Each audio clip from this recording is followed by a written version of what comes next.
So we're going to go over a few things today. We're going to start with a review of the past, bringing us up to the present in both the PPP loan updates, as well as I think the hottest topic that everyone has questions right now is the employee retention tax credits.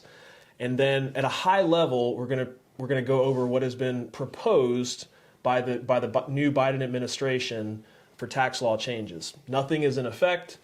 Obviously, we're still early into the new president's term, and Congress has to go through the entire process of making these things come to pass to be signed into law by the president. We will go over some tax reduction strategies, some that are annual reduction strategies that everybody needs to be implementing that we do see so frequently missed. Sometimes it baffles us how much we see them missed. And we will go over some strategies that are maybe pertaining to some of these changes, or really just best practices as it comes to even managing your day-to-day cash. So more than just tax strategies around, how do you manage the finances in your practice. Profit First, we are a Profit First certified firm.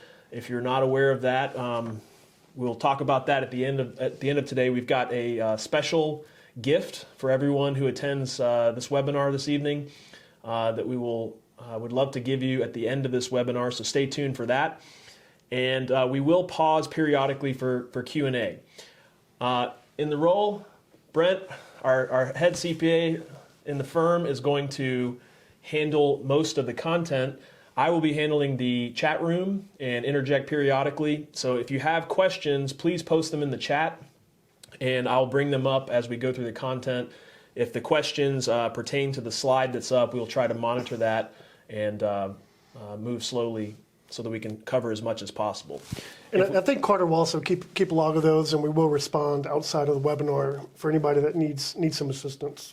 Totally. And at the end of the presentation, we'll have contact information. If there's something that was not covered or you have a question that's more specific to you, we're happy to entertain those, and you'll be able to email us at info@profi2020.com. But without further ado, let's dive into this so we can give these people as much value as possible here in their late evening. So Thanks again, everyone, for joining us. And Brent, kick us off. Thanks, Chris. So, Chris and I were joking a couple of months ago saying, I hope I never hear the initials PPP or Paycheck Protection Program again after 2020, but here we are again with PPP2. So we're not going to go in great detail on the PPP2, but just a couple of high-level points. The purpose of this information is to make sure that you're aware of things going on so that you can either talk to your advisors to get more detailed information, or if you need assistance, we're happy to help as well. So as you all know, the PPP2 applications, most banks are open now. They opened a couple of weeks ago. It started out with some of the specialty industries. But looking at the PPP2, it's a little bit different from PPP1. And the main difference is that they have created what they call a necessity test. So essentially for dentistry, if your collections reduced greater than 25% for any calendar quarter in 2020 as compared to the same calendar quarter of 2019, you are eligible to apply for the PPP2. There is one other caveat: you do have to have less than 300 employees. As of right now, all the information that's been given to us, they are expecting the PPP2 to be forgivable. And again, the PPP forgiveness is achieved if you spend the money on the specific categories that are outlined in the legislation, which is essentially payroll, utilities, rent, and they've even expanded it under the most recent legislation to even include supply costs and other operating expenses. Chris and I were talking before, and we put the ...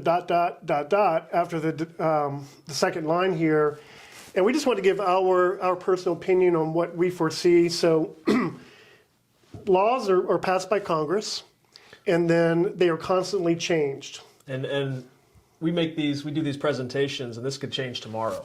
Right. So in the original PPP, there were so many different revisions. I think on the applications, there were 3 different revisions on the original application. So again, if you have a 25% or greater reduction in receipts, you do technically qualify for the PPP. So the thing Chris and I were talking about is, let's look 6 or 8 months down the road. We know there's a new administration. We're expecting increased tax rates. And we just don't know if the SBA or Congress will come back and say, let me see your annual 2020 profit and loss statement. And let's compare that to 2019 to see what your total recovery was. And they could put some limitations on the forgiveness. So our recommendation to all of our existing clients is go ahead and apply. But if you don't need to access the cash immediately, we're recommending that they park the cash in a business account and let Congress kind of sift through this, let the SBA go through it and see if anything changes before they spend the money.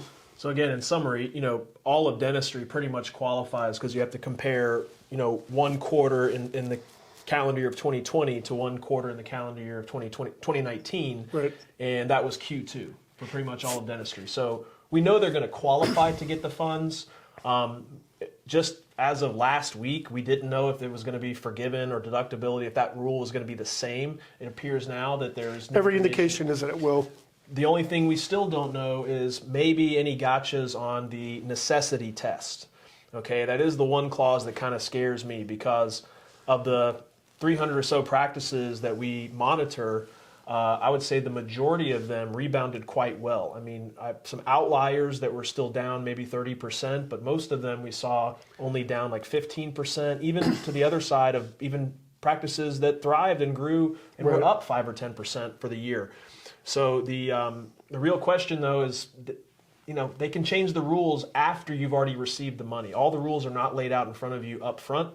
We're just telling you what we know so far. Right.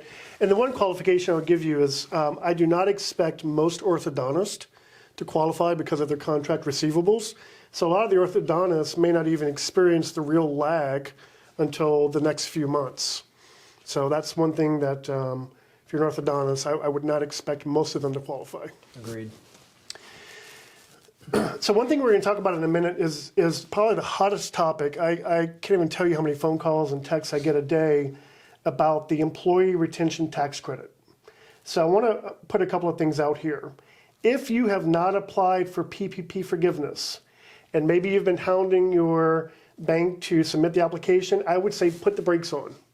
And the reason is, in the original CARES Act, they allowed for the employee retention credit, which is essentially a payroll tax credit against qualified wages for employees. The most recent legislation in December, the CAA Act, basically came in and said you can now take both the PPP loan and the employee retention credit. You could not do that under the original legislation. The caveat is that the wages that you submit to your bank to qualify for PPP forgiveness, they cannot also be used to claim the employee retention tax credit. And you'll cover this, on the next slide, but just remember the employee retention tax credit mostly pertains to COVID sick pay, or if your employee was caring for a family member or something like that and you paid them while they were off, not in that PPP period that you used to pay them. But outside of that, we all had the rule or the law that was in effect till December 31st under the FFCRA. Okay, and so any compensation that you paid beyond the shutdown period essentially is what we're going to look at in a broad sense. And I will say also, depending upon the size of the number of employees you have, there are different rules that apply. They refer to them as large and small employers, and the threshold is 100, so make sure you're talking to your advisors.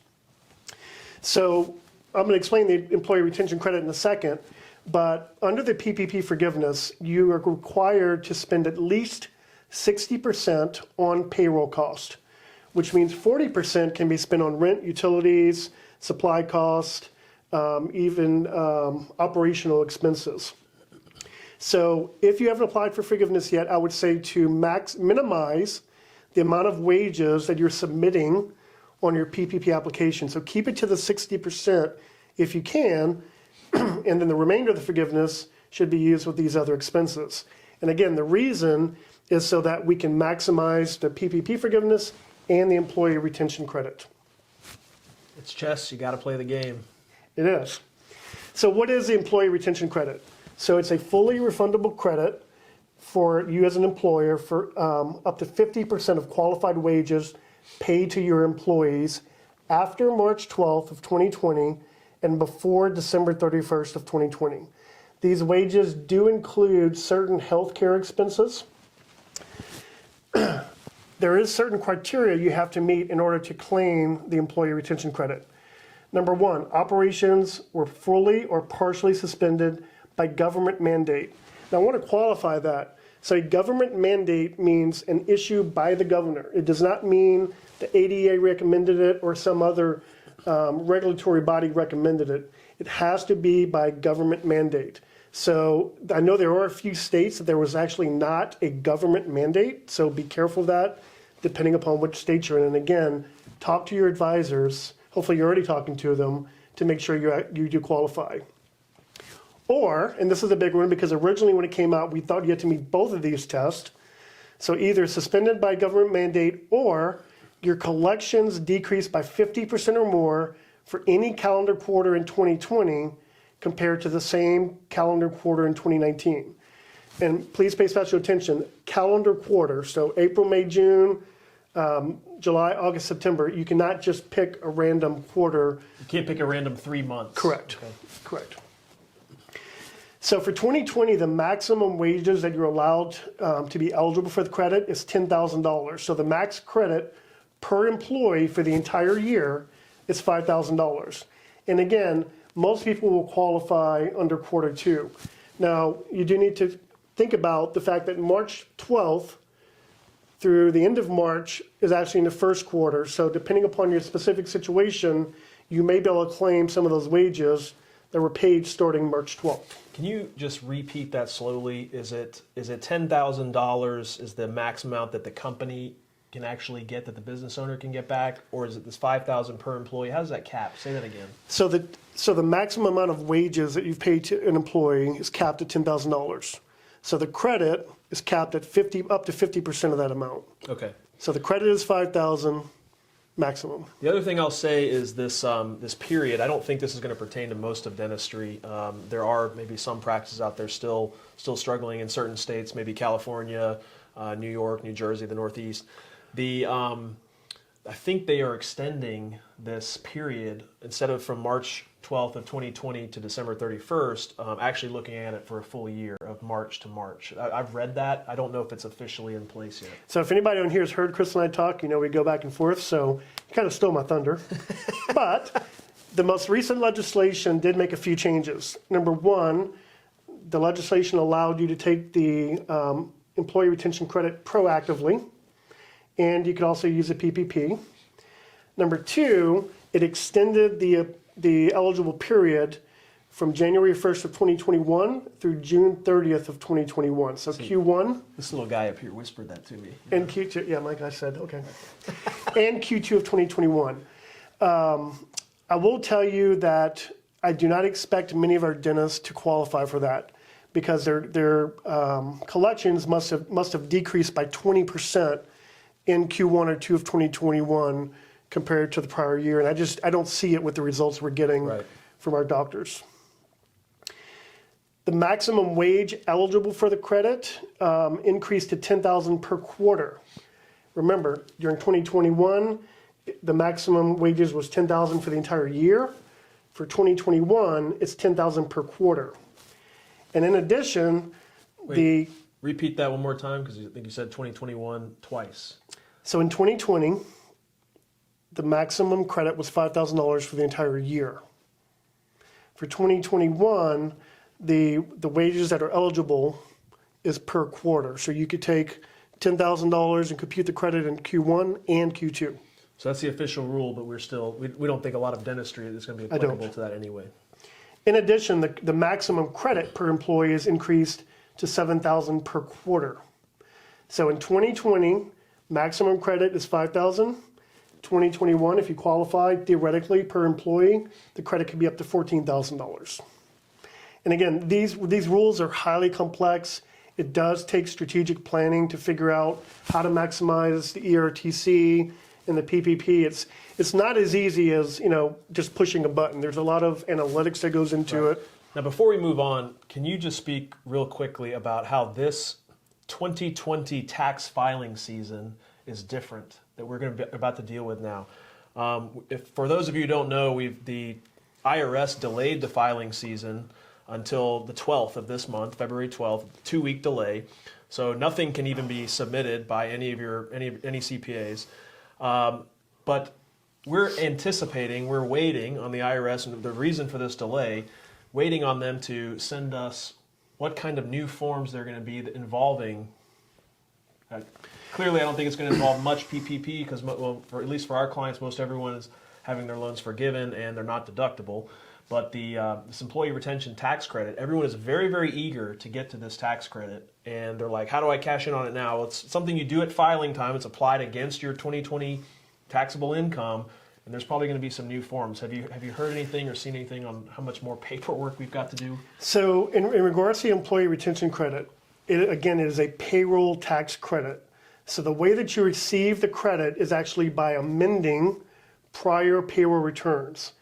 Hopefully you're working with a reputable payroll company. They can amend the returns for you to claim the credit. You know, a couple other things.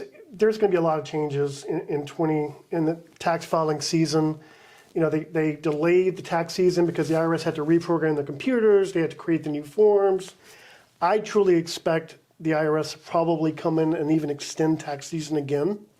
And again, I know everybody wants to get their taxes filed, and I would caution you to go a little easy on your CPAs because we all want to do the job right. We want to make sure that you get the maximum tax benefits, and we need the time to really go through it and make sure that we're putting you in the best possible position. This year is the year to triple check. Right. Everything, right? I agree. Okay, so look, you know, the tax code, if you'll go back to that previous slide, the tax code and tax law changes is like a game of chess. And the best we can all do is we vote when we have a chance. And as new members of Congress come into play, they will play chess differently. And as they change those laws and the game of chess changes, we adjust. Okay, so all these changes happen. That it's really, you should take that on every year. This is not political. This is not whether, you know, what's going to happen with these changes. As they occur, we must adjust and we must use the code as a tool. Okay, and the code is written for business owners. So we will utilize everything in our capacity, all of our capabilities to maximize the legal use of that tax code for your business. So Chris, before you jump into some of the changes that Biden has proposed, I just want to tell everyone, everything we're about to talk about is, as far as the proposed policy, is subject to change. So you need to remember these are politicians that are campaigning, they're talking about what they want to do, and we all know when it comes time to actually do it, things change. But we felt it was important to at least get the information out of what they're thinking about so you can start, you know, talking to your advisors and at least planning for it the best you can. That's the name of the game. So there's 6 major impactful changes happening. We're going to list these out real quick, but we're going to go through each of them one by one. For purposes of our slides, we're not going to go into much detail on educating directly on what the different tax brackets are. And again, when they make those changes, each bracket could change. All we know is what's proposed is the top marginal tax rate, which a lot of doctors experience is scheduled or proposed to change from 37% back to 39.6%. And so a lot of these are going to be a return to the era when now President Biden was vice president. There's a proposed increase tax rate on capital gains. A lot of times in passing, we'll talk about capital gains being this flat 20%. There's actually 3 brackets in capital gains. We'll show some of those. But the big change is for a capital gains to actually match ordinary income tax rate. So quite an increase, almost a double there. Increased payroll taxes. I think this is the sneaky one. I mean, this is going to creep up on everyone. It's going to affect employers both on what they are paying for the employee's half, as well as you as the employer. You're both the employee and the employer, and you pay self-employment tax. On any wages over $400,000, that can be pretty significant. So there is strategy around that. It depends on what kind of tax entity your business is, but that is certainly something you need to be talking about. It's one I think that people will focus more on ordinary income taxes and maybe the capital gains, and they're going to forget focus on those payroll taxes. There's a strategy around that as well. And then here's the scariest one. This has always been talked about, that the rules are out there, but they're subject to change. And nothing is safe or sacred. In this country's history, we've seen things change on other retirement plans, like defined benefit plans. Well, the one that's on the table now is the 401k, the sacred 401k that came in a later evolution after defined benefit plans. And it's the most heavily utilized tax reduction strategy for the everyday American.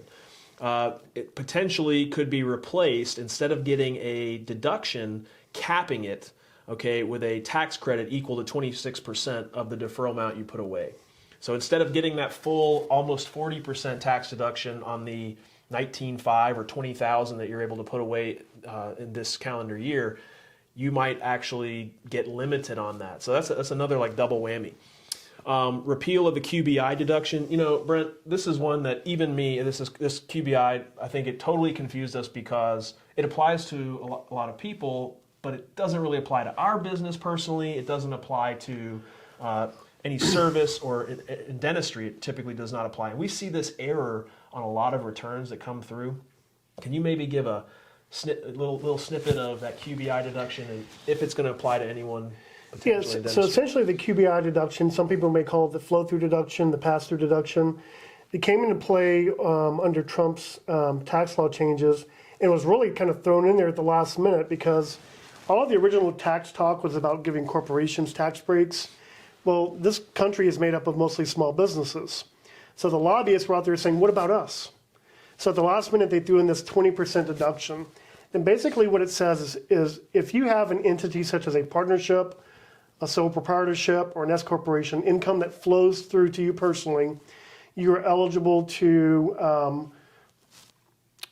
take 20% of that income out of your tax calculation. For doctors, attorneys, CPAs, there was a special clause that basically said if your income increases above a certain threshold, you're no longer eligible. So for a lot of our higher income earners, it didn't apply, but we see tax returns all the time where other CPAs have either taken the deduction when they shouldn't have, or not taken the deduction, or vice versa. So that's one thing that is on the table to potentially get repealed. Okay. The other major swing is the estate tax, and every time we see a change in office between the two different parties, if they have the chance, if one of their former laws is expiring, we see this one change most often. So major swing on that. We'll talk about that before we dive into each of these one by one. Brent, we got a couple of questions here. I think this pertains to both PPP and to the employee retention tax credits. We get these questions a lot. The first one is, are the owner doctors and any full-time family members, such as spouses or if their kids are on payroll, are they included or excluded, to your knowledge, on if they got sick pay, or if they, can they get employee retention tax credit? So owner doctors and family members are specifically excluded. You are not allowed to include that in the computation of the employee retention credit, and that is very clear. Okay, so that's black and white. Everybody make note of that, okay? But I think there should be a decent amount of credits just on the other employees. If paid by a PLC or a rental LLC, but common ownership, will this qualify? That's an interesting question.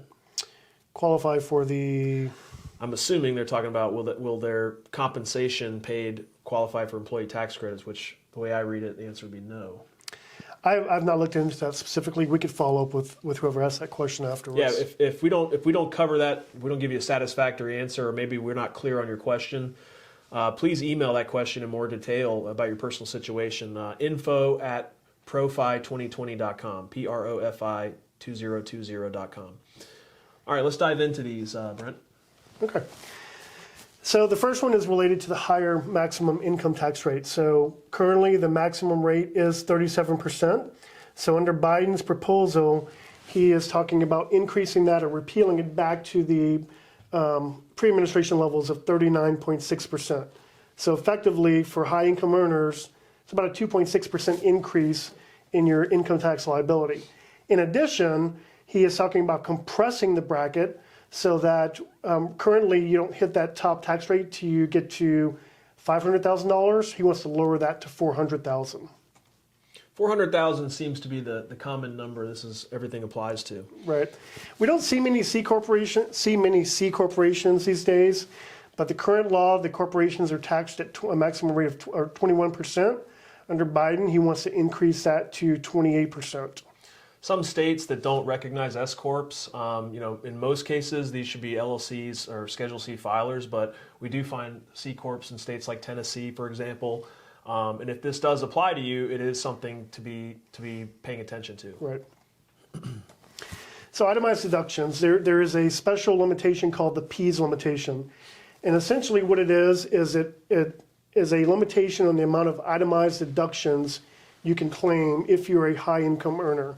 So under current law, Trump had eliminated that through 2025, and President Biden wants to reinstate that limitation. So in essence, it's an increase in your taxes by limiting the amount of itemized deductions. Hopefully everybody knows what itemized deductions are, state income taxes, mortgage interest, etc.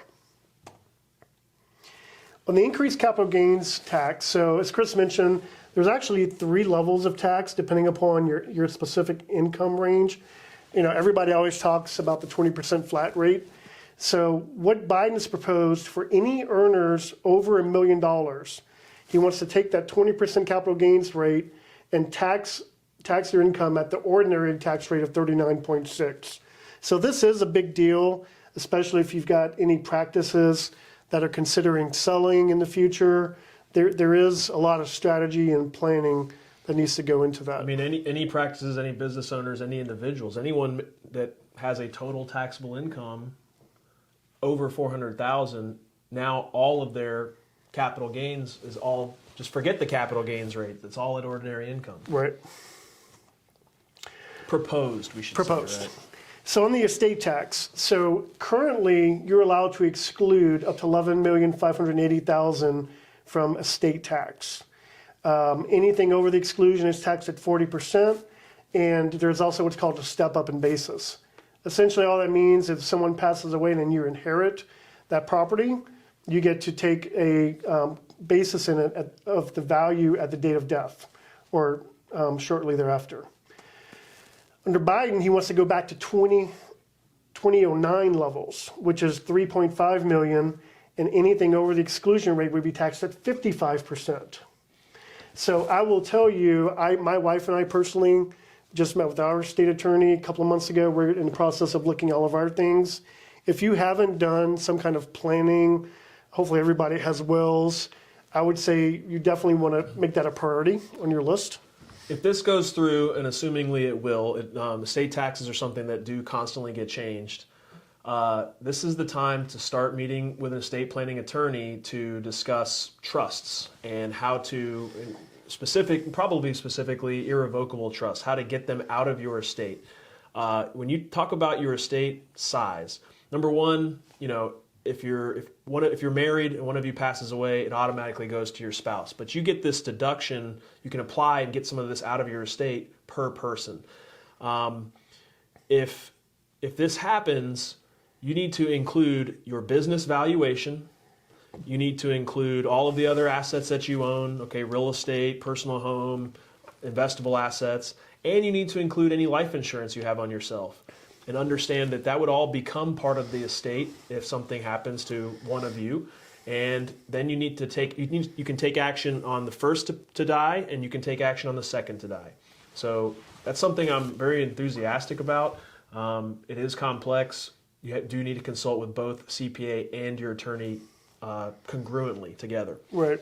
So we're not going to get into this today, but I would say for higher income earners, there are tax strategies that we use that can create tax deductions now and get money out of your estate. So again, if you're a high income earner, having the right advice is really critical.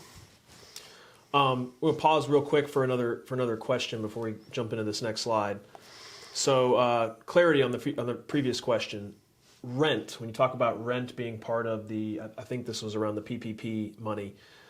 If the rent is paid by their PLC to a real estate LLC where they own both the dental practice and the real estate LLC, will that qualify as part of the rent that's deductible? And my answer is yes. It just so happens that you're the landlord. If you're paying it to a different landlord or you happen to also be the landlord, rent is rent.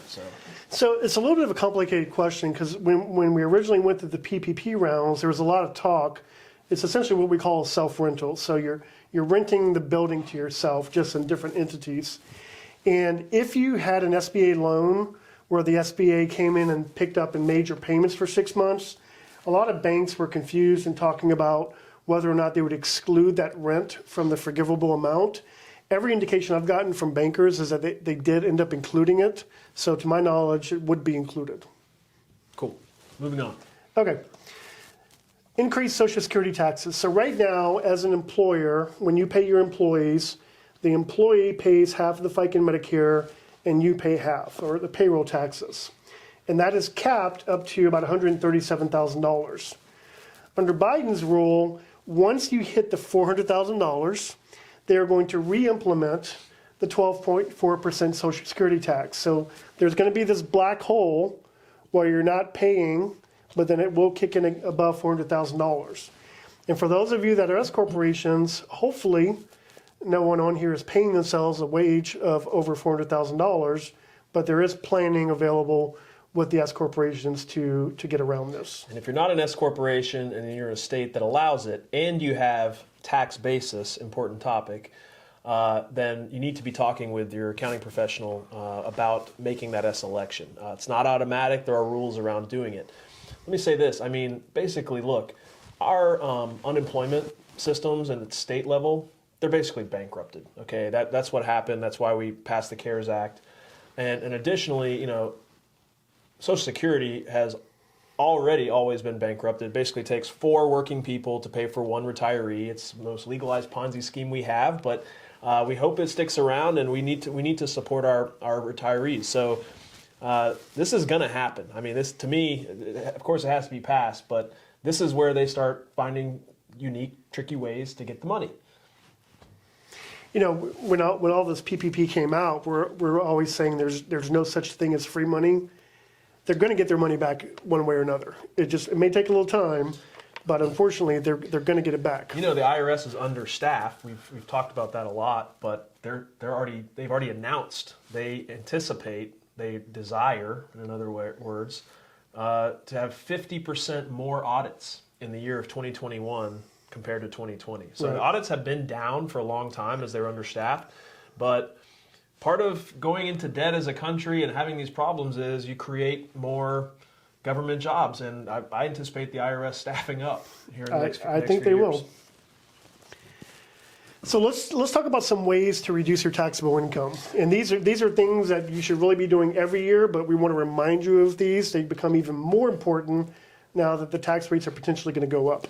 Look, with this new potential change in the capital gains rate, tax loss harvesting, if you don't know that term, write that down. If you have investments, primarily investments that are outside of a qualified or a pre-tax retirement account, if you have investments in a brokerage account, okay, an after-tax account, and you're trading those things, you're trading those positions, it's going to be important if you want to avoid this new high level of capital gains rate that you tax loss harvest. And that simply means finding positions that you're losing in, okay, that you have losses, and positions that you have gains, and selling them equally to cancel each other out, okay, so that there is no gain. Every single year, all the time, you should be talking to your investment advisor about that. And I'm guessing most of the dentists on here, if they own stock, it's probably Tesla. every dentist seems to love Tesla stock. And we all kind of been following the news with the GameStop, so we'll see what happens with that. One of the fears or concerns there is that as people try to play the game of avoiding, I know you play the game of avoiding this new taxation on capital gains. That means you're like, well, I don't want to sell it because I don't want to pay the tax. And then you hold on to it for too long, and then it drops. And this creates a lot of emotional distress, like just emotional turbulence amongst both your investments and your taxes. Other standards, okay, we're still amazed at how often we receive financials, we receive QuickBooks from new clients, and they have asset schedules that are way outdated, meaning they've got equipment and things listed on there that they haven't even owned for 5, 10, 15 years. Well, one thing to avoid is there's what's called a personal property tax every year. It's a business tax, but it's confusing because it's called personal property tax, and it's on your equipment. And we find doctors that are paying that personal property tax annually on equipment they haven't owned forever. Additionally, if that new equipment that you purchase, if you're not notifying your CPA and letting them know that, hey, I did purchase this equipment, can I take depreciation on that equipment? Well, if it's not listed on the asset schedule, it's not going on the depreciation schedule. Baffling how often that happens, but that's every single year. Make sure you double check that. So far, the record for me, I actually saw it about a month ago, was a piece of equipment that was 27 years old. That's a long time for a dental chair. Yeah. Okay, another standard one, and we're going to talk about a couple things here as we try to play this game of, staying under the magic $400,000 number. There are certain things you can do to shift income, and within your own, if you're married, filing jointly, and you have kids that are dependents, they can be even adults that are going through college. You do have the ability to shift some of your income to them. And the great part is that there is a standard deduction, and every year it changes. The 2021 standard deduction is $12,550. You can pay each of your kids up to $12,550 a year. You do need to put them on payroll. We will have some of that. That's another way to avoid some of that higher end payroll tax. But they will pay payroll tax for Social Security and Medicare, but they will not pay income tax. Okay, it'll be income tax free. It's a great way to save for your kids' college tax free and pay for college tax free. And then you can choose if you want to go beyond that. You could pay them an additional $6,000, and which would be taxable, but you could throw that into an IRA, which cancels that tax out. Or you could take this tax-free money, put it into a Roth, which continues to grow tax-free for your kids. Or you could just hold on to it for liquidity and have it not have any strings attached when it comes to paying for college. I would not suggest you necessarily funnel it into a 529 that kind of undoes what the tax-free nature in a way, because if they don't use it for education and you take the money back out, it is taxable. And again, they could change those rules in the future too on 529. So Yeah, as you mentioned, they will pay the FICA and Medicare tax on it, but depending upon the type of entities you have and whether or not there are any other owners, there is a way you can pay them and not even have to pay the FICA and Medicare tax. So again, that's a higher level strategy. This is black and white in the tax code. It's not a gray area, but we will say that last bullet point there, it is important to always create documentation to kind of CYA, and that's treat them just like any other employee. They should have an employee file, they should have a job description, and you need to, based on their age, which by the way, child labor laws don't apply to the children that are working for a company owned by their parents. I get that question a lot. But still, based on their age, you need to decide like what is reasonable that they're doing. So if they're really young, they're probably only doing some marketing, taking pictures and putting them on your website. But eventually sterilization, sanitization, janitorial stuff, document shredding, you know the drill. Right. Okay, this is always the fun one for those that love golf, and we're here in Georgia, and it's named after Augusta, Georgia, the Augusta rule. And right next to that is the actual Internal Revenue Code. So people still don't believe me, and I tell them, Google Augusta Rule Dental Economics Magazine. You'll find plenty of articles. This doesn't just apply to dentistry. It doesn't just apply to business owners. This applies to everyone.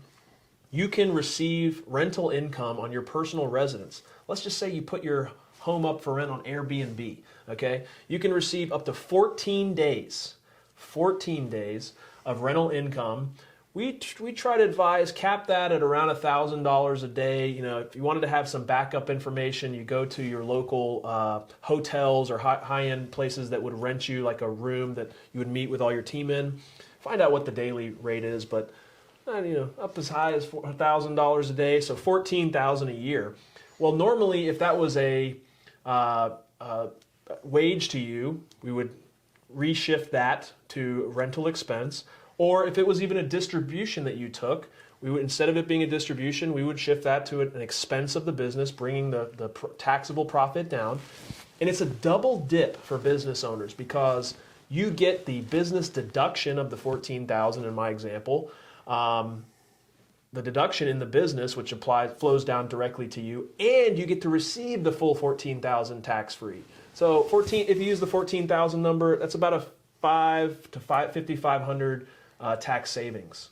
$5,000 to $5,500 tax savings. Make sure you keep some minutes. Okay, again, documentation, CYA. Keep some minutes on what was being done. You can find templates online. Who was there? We talked about the budget, marketing, hiring, strategy, etc. Right.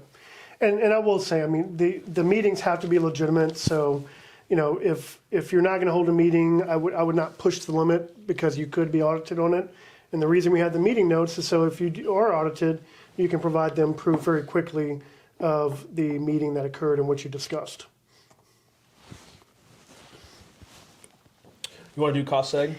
Yeah, so this is, for business owners, this is most likely the largest tax deduction that you will ever receive. This is most beneficial when you have owner-occupied commercial space. So you as a dentist owner decides to buy your own building, you put that building in a separate LLC, and the practice is renting that space from you as a landlord. So this is essentially a way to accelerate immediate tax savings and immediate cash flow. Under the tax code, when you buy a commercial building, you're allowed to expense it over 39 years. This is a real-life case study of one of our dental practices. They purchased a building down in Florida for $2.1 million. If they had not done a cost seg study, their annual depreciation expense for the next 39 years would have been $53,846. A cost segregation study in the tax code, black and white, the most famous case where it really started is the Hospital Corp of America, for all you fact finders that want to look it up. They basically filed their tax return years and years ago, and instead of reporting a building over 39 years, they broke the building apart into its individual components. So they were saying that they had personal property, which is expense over 5 years, they had furnishings over 7 years, etc. With the cost segregation study, the first year depreciation deduction, which reduced their profit, was $820,000. That meant for the doctor, their first year cash savings was over $328,000. So that is money he keeps in his pocket and does not have to send to the IRS. You know, real estate is the most misunderstood part in dentistry. We are huge proponents of every dentist, if possible, owning their own building. And, you know, I often tell doctors that you get to take your business gets to buy an asset that you own personally, tax-free. Okay, and if you own both the business and the real estate and you pay that asset off, you're going to get to take rental income out tax-free because you get the deduction from the business and the positive rental income from the real estate. When you sell the business, the practice, one day, you lose the deduction and then it's taxable income. But along the way, it supercharges a practice. And if you have the opportunity and you have even a 10-year horizon left in your career, you really, really need to figure out if you can afford or talk with somebody about how and what size building you can acquire. Obviously, if you're in an area like Manhattan, that's not an option. But the vast majority of the country misses out on this all the time. And I'm amazed at how many actually do also buy their buildings, have no clue about this, don't believe it. They think it's some voodoo. And I'm like, Cost Segregation, Dental Economics Magazine. You can find plenty of articles, black and white in the tax code. Right. And I will add that this is available also to people who don't own their buildings. So let's say that you own a dental practice and you do a major build out or leasehold improvements. You can do a cost segregation study on the leasehold improvements. Now, I will say I was reading some more information today about Biden. So there is some talk that down the road, he wants to get rid of what's called the bonus depreciation. Bonus depreciation is where you can take first year depreciation expense. He's talking about getting rid of it in the future. So I think it elevates the importance of looking at this if you have not done it already. There are some additional benefits to the cost seg study. So if you take the cost segregation study provided to your property and casualty insurance provider, you can usually experience about a 10 to 11% reduction in your annual insurance premiums. So that's not just 1 year, it's every year going forward. Compound effect. And it's really kind of common logic. It doesn't cost as much to insure a concrete slab as it does a roof or 4 walls. In addition, here's a big one. So a lot of doctors and business owners, they buy buildings. Chris and I bought one a couple of years ago, and we decorated it and In here now. decided on the cabinets and the flooring. Well, everybody's taste changes and things get outdated. So let's say that in the future you decide to renovate your building.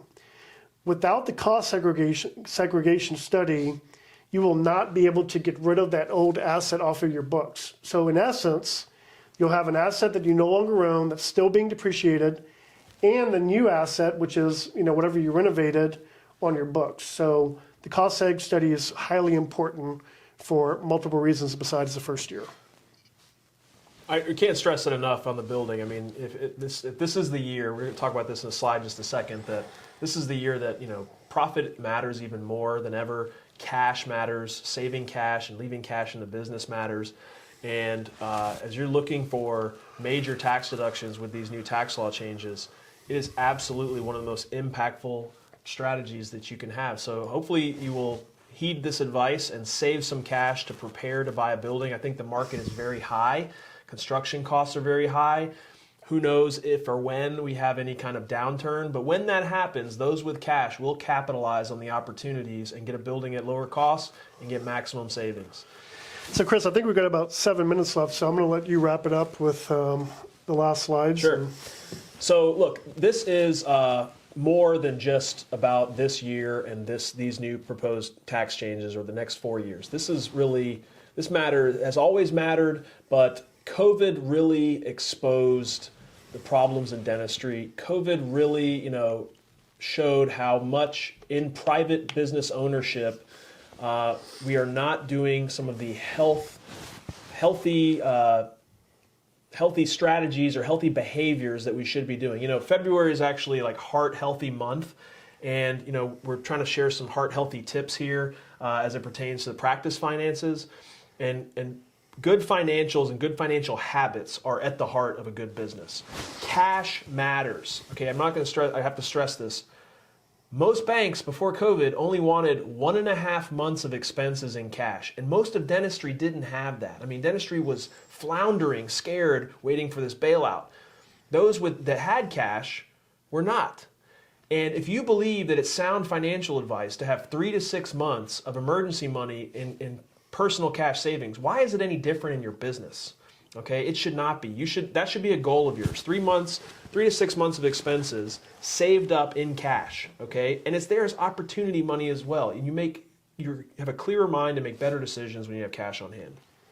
The other thing I'll point out, this book that's on the screen, Profit First. If you have not read that book, you need to read that book. Dentistry desperately needs that book because most of dentistry is following the typical revenue minus expenses equals profit. And that is actually backwards, okay? Profit is a choice. You get to make a choice of how profitable you want to be, and it starts with saving first, profit first, okay? Revenue minus your chosen profit equals the expenses you have left to be able to spend. Couple tips on this real quick. Floss your finances daily. You tell your patients to don't do it, and they don't do it, okay? And I'm one of those people, I've actually flossed every day and never really had a cavity, and it's preventative. And you need to do the same thing in your business because bacteria is constantly attacking. Financial bacteria in the form of expenses, you need to floss that bacteria out every single day. Why daily? Because you receive collections daily. Okay, and if you don't receive collections daily, there are a few exceptions I have found. Maybe they receive collections weekly, okay? If you're getting money in from Medicaid or from your insurance carriers that you're receiving weekly. The point is, when the money comes in, you gotta immediately move it. Otherwise, an expense will find the money. Expenses will naturally rise to meet incomes, and that is Parkinson's Law. If you have never heard of that, write that one down. It's in the book as well. Okay, so here's some tips on you should have multiple accounts. This is the year. If you only had 1 or 2 accounts prior to COVID, and maybe you created a separate account for the PPP money to hold it, you need to think about expanding the number of accounts you have. This is not craziness, and sometimes your bookkeeper or accountant is going to talk back to you and say, you shouldn't have so many accounts, it's more work for me. Doesn't matter, okay? This is what it takes to actually grow your business and flourish with profit. Multiple accounts. One income account where you receive your deposits, okay? That's your primary operating account. Profit account, choose the profit first. From every deposit, we automate movement of money to the profit. Separate payroll account, you gotta pay your people. That's one of your most important, it's one of your largest expenses, but most important expenses. Your people are your assets, okay? And that includes you as the owner. You're an employee dentist first. And then you need a tax account. Heck, these tax law changes, everything's going in the wrong direction. It's even more vital, okay? Instead of just understanding or learning how you can reduce taxes, it's about over-preparing to make sure that you have the tax money. Because you do not want our friends at the IRS breathing down your back, okay? And then after all of that, do you notice that after all of those, operating expenses come next, okay? If you'll hit the next bullet point, if you want to expand beyond the operating expense account, you can actually make each one of these an account: marketing, labs and supplies, rent. It can kind of get crazy if you get too many accounts, but this is paramount, okay? I can tell you a significant difference in our clients, especially for our CPAs who catch all the heat, right, when tax season. I can tell you a significant difference between the ones who are prepared for taxes every year and the ones who aren't, and it's because they have separate accounts for these things, right? They've over-prepared. Write down 40% rule. 40% of everything you take home, you set aside for taxes. If you're doing it through payroll, that's done for you. But if you're taking a distribution, you better not be taking home 100% of that distribution. You better filter out 40% to the tax account and only take home 60%. Word to the wise. Can you see I'm passionate about that? So one thing I will say, Chris, so on the revenue minus profits equals expenses, here's the best analogy I can give you. So most commonly when a business incurs a cash crunch, what is the first bill that they usually don't pay? It's the owner's compensation. They're like, well, I can't afford to pay myself. I will be sitting down with a husband and wife. Okay, let's just say the husband is the doctor and the wife is the spouse. And the wife will say, he didn't take a check last month.